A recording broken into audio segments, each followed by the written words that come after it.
Myself, my name is Dora Leland. I am a teacher, and I've been a teacher for 31 years. All of them as a middle school history teacher. And over the course of my career, I've seen times change, especially for myself as a teacher, but also for my students and their families. And while there have always been challenges, there's nothing like what I'm seeing now. When I began teaching in 1990 right here in Elmira, there was no such thing as a lockdown drill. The term active shooter was not yet part of our common vocabulary. And then came Columbine. That changed me forever as a teacher. It shattered my notion that schools were safe. But that was just the beginning. And back then, when I sat dumbfounded and saddened by the loss, I couldn't even begin to comprehend that this would become a pattern. Since Columbine, over 187,000 students in at least 193 schools have experienced a school shooting on campus during school hours. We as schools routinely practice lockdown drills in school where my students huddle in a corner of my room, some tucked under my desk, some beside my chair, and in silence we wait. I can hear the nervous giggles, I can see the fidgeting, but I can also see the look of uncertainty in their eyes, and we wait for the door to be unlocked. We wait to be told that this was just a drill, and this has become our new normal. And I can recall every single school shooting that happened after that. I can remember the call for thoughts and prayers, and with each shooting, the despair and the anxiety grew within me. And then it hit me personally. On February 14th, 2018, I received a frantic text from my sister, who lives in Parkland, and she was telling me that there was a shooting at my niece's school. And as the night unfolded, I learned that my niece, along with hundreds of her classmates, scrambled off campus. Because they had heard a rumor that there was a shooter. In fear, she had to squeeze herself between fences on the campus so that she could get away as soon as possible. I also learned that their cousin Sammy was trapped in a classroom for an hour, and that her teacher, while holding the door shut, was shot. And for some reason, the shooter kept going and her teacher's life was spared. When the SWAT team came to dismiss the class, Sammy had to walk past several dead bodies, those of her classmates. So that day, my nieces lost their friends, they lost their classmates, and they lost teachers. But most of all, that day, they lost their innocence and their trust. That wonderful community was shattered. They became part of the notoriety of a Columbine and of a Sandy Hook. And it's truly heartbreaking that Sandy Hook didn't bring the nation to its knees. That the killing of 20 first graders wasn't enough for us to put the lives of children before ideology and political squabbles. But the problem continues. There have been far too many mass shootings in the nation, and there have been far too many elected officials offering thoughts and prayers and little else. Well, I am very proud and so hopeful to stand here with Senator Gillibrand, because unlike many elected officials, she has taken a stand to stop the out-of-control gun violence that's plaguing our nation. She has committed herself to getting common sense gun laws passed. Our senator in this great state of New York has been a tireless advocate for the people of New York State, choosing us and our children over the gun lobby. It is my honor and privilege to introduce our Senator, Kirsten Gillibrand. Thanks, Dora. Well, thank you, Dora, for not only your leadership and advocacy, but your commitment to this community and your commitment to children and your commitment to doing what's right. It's a pretty disturbing time we live in, but we need bright lights and we need leaders, so thank you. I want to recognize our other dignitaries here, Willie Owens, who's going to speak about Program of Peace. I want to thank him for being here. I also want to recognize the Chief of Police, Anthony Alvarez, as well as the Chemung County Deputy Executive, David Sheen, for being here and for caring about this issue and fighting from the law enforcement and government side. So we are here to talk about this scourge of gun violence.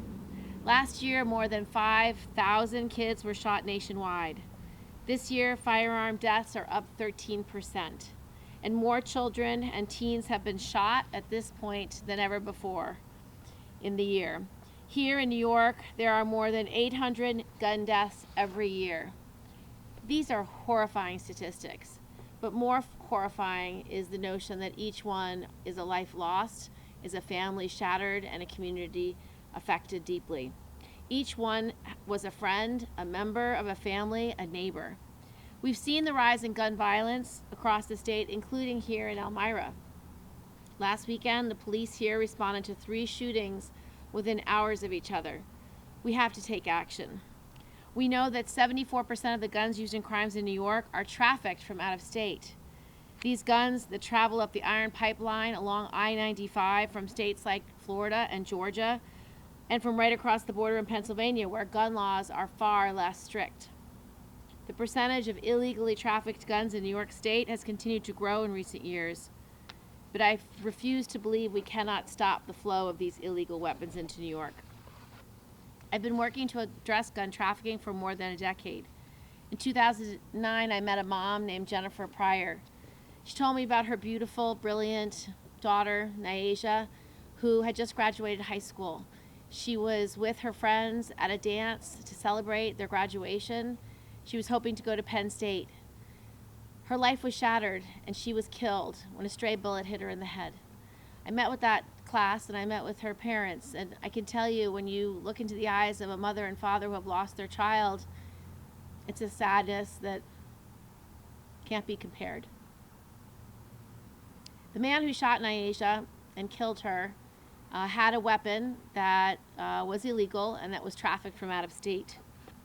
As I told Jennifer, I would make sure that we could pass laws that would make it more difficult for guns like that to get into the hands of criminals and pervade our community.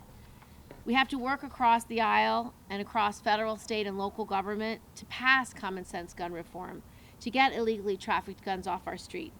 Local efforts like Stop the Violence Force must be coupled with federal legislation. Right now, there's no federal law that defines gun trafficking as a crime. We need to change that and make sure that the gun dealers that are putting guns in the back of a truck to come up to our state, that 1% of bad gun dealers that are kingpins of trafficking rings, we need stiff penalties.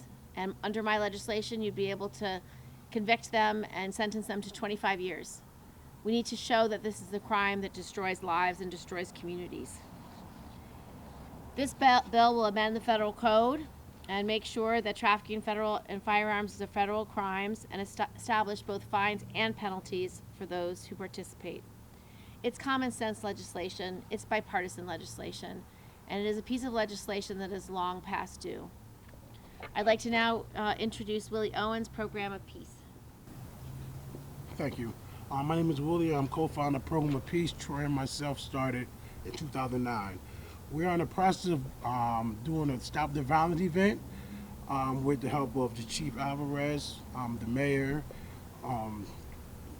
Democratic Committee, the City of Light. We're all working together to get 600 Ring doorbell devices and put them in areas where crime is very effective at. I work with a lot of people. I've seen a lot of parents who lost their family members, sons, neighbors, friends, of the violence. Again, I looked in their eyes, the pain. It's look in their eyes, it's not the same. The glow is not there no more. We have to get together and try to change these laws to better our community. It's so important that everybody get involved and support this act because it's killing our neighborhoods all over the country. Thank you very much, Thank you. Willie. We're happy to take questions. I know, like you were just saying, but a lot of residents are obviously scared and you're just getting multiple incidents. So what is kind of, I know you're talking about a certain act of trafficking. How do you feel like this act helps residents feel more safe? So one of the problems is most of the guns, and you can speak to this, most of the guns used in crimes are illegal guns. And in places like upstate New York, they're more often than not, more than half are trafficked from places where it's easy to get a weapon. And so those weapons can then be given directly or sold directly to criminals. Whereas if they bought the weapon in New York, they'd have to have a background check, and they would fail their background checks because they either have violent criminal records or they're not eligible for a license. And so I think it would make it harder to get weapons that can be used in these shootings, and more innocents would not lose their lives. But would you like to speak to that question? Yep. Please, Chief. So I don't think it's any great secret that we have way too many guns already saturating the streets of Elmira. We're doing what we can to pick them apart and take a gun every day if we can. While we're doing that effort, the last thing we need is more guns being funneled over the border. Being that we are strategically positioned where we are on the border of PA, as well as being able to utilize quick access to Buffalo and New York City, it puts us at a prime location for gun running. Obviously, guns can be obtained illegally in other types of means, whether it be burglaries, but right now we do know that guns are coming from other states. So with this federal piece of legislation, it's only 6 pages, but it's powerful. You know, I don't want to take away from your language to it, but pretty much what they're saying is that anybody that brings a gun over the state line into New York, 2 guns minimum, that they are going to be facing federal prosecution or potentially could face federal prosecution. Where right now, New York State seems to be coddling criminals. I would leverage highly on this legislation if it comes into play, because the benefit of time of 20 years or 25 if you're a ringleader definitely can send a message here locally that if New York's not going to play tough, the federal government will be. Yeah. So, thank you. And it gives the police chief the authority to follow an investigation. If he arrests a criminal who has traffic guns, he can start an investigation and cross state lines to get the kingpins and the people who are the straw purchasers, and he can literally arrest them all and prosecute them all. Whereas today, he has no authority to go to Pennsylvania. And today, the only type of violation he can get these guys with is a paperwork violation, that they didn't get the right registration. It's like a slap on the wrist. So this gives him authority and power, and the penalties are very stiff. So hopefully it would have a deterrent effect as well. Exactly. It's kind of a continuation through with bail reform, obviously. Yeah, well, so bail reform is a different issue. It's about, bail reform is, just to put it in context, bail reform is about if you get arrested, whether you're guilty or innocent, you basically have civil liberties and due process. And so they don't want people in jail forever until they've had a chance to actually be tried and convicted for the crime or released because they're not convicted. And so it had a disproportionate impact on people who had no money. So if you had money, you didn't have to wait around until your trial in a jail. You could wait around for your trial at home. So it's just a due process issue, so they're different. But the bail reform was important for our state because there was just a lot of unfairness. There's no reason why we can't continue to improve upon it, but people shouldn't be locked up just because they don't have money. And that was what the status of affairs was. And we can give law enforcement as many tools as they need if they need them. But the purpose of that reform was just to say, just be fair, because people shouldn't just be in jail because they're poor. Any other questions? I have an off-topic on the debt ceiling, and if Democrats have a plan to avoid government shutdown next week and raise the debt ceiling if they don't get support on the bill Monday. So we will make sure we raise the debt ceiling. There is no circumstances under which we will put the full faith and credit of the United States at risk. Do you plan to include that in the reconciliation? We'll do whatever's necessary. Can go either way. And so what route might you take in order to actually do that? There's several routes. One is pass a bill on a bipartisan basis. 2 is vote on the House bill. 3 is put it in reconciliation. But there's lots of ways, and I'm certain that Senator Schumer will not allow the full faith and credit of the United States to be at risk. And on the reconciliation, And shame on the Republicans if they are unwilling to support making sure the full faith and credit of the United States is not at risk, because the debt ceiling, the debt that we are raising for the debt ceiling was incurred over the last several years. Only 3% of the debt in this vote was incurred during the Biden White House. It's 97% incurred during the Trump White House and previous White Houses. on the So that's the thing that's very rich about all of this. on the reconciliation, so what benefits are in the bill for you? Oh my gosh, that would take me an hour, but let me tell you some of the highlights. So the things that I've been fighting for in reconciliation include everything that builds the infrastructure so the economy can get back moving again. Paid leave. So if you have a new child or a sick parent or a sick child, or your kid's school is still closed, you can take up to 3 months paid, not lose your job, not lose your income, and be able to get right back in after whatever that life event is. Affordable daycare, investment for daycares around the state, around this community. Universal pre-K, so the whole year of year 3 would be a federally supported education year for all children. Every child, every family will benefit from that. It will have money for housing. How much challenge do we have in every city in New York for affordable housing? A lot. Healthcare, making sure we have the next generation of nurses and doctors and people to respond.